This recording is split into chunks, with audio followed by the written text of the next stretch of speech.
Consequently, the committee expects the effects on inflation of higher commodity prices to be transitory. As the increases in commodity prices moderate, inflation should decline toward its underlying level. All right, there's that T word again, transitory.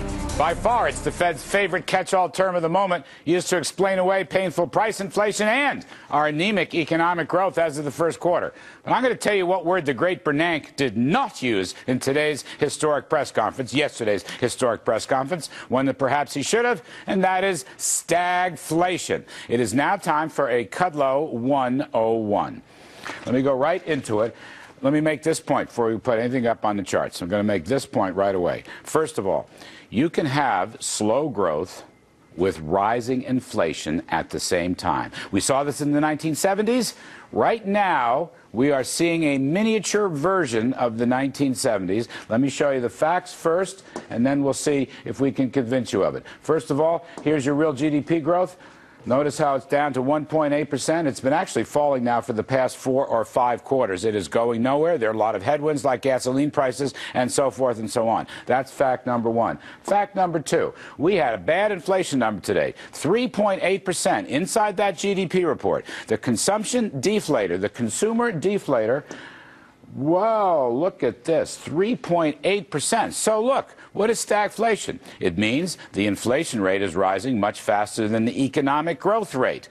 And a lot of people, conventional economists, say that can't be. Strong growth causes inflation, not weak growth. But in the 1970s, we had weak growth, high unemployment, and double-digit inflation. Why is this? Why are the conventional thinkers wrong?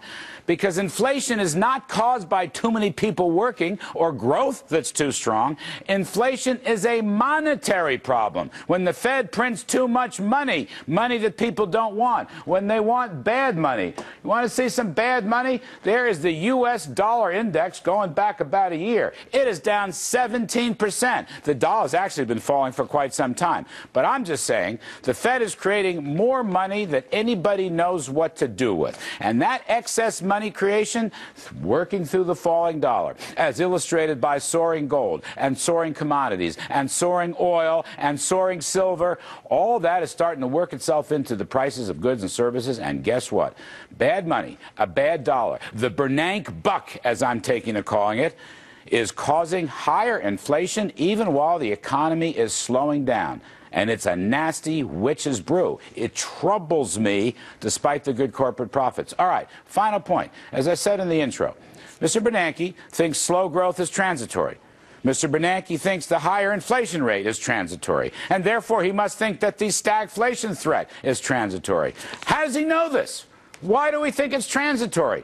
The dollar keeps falling even today and yesterday during his news conference, and gold and silver prices keep rising. Why do we think it's transitory?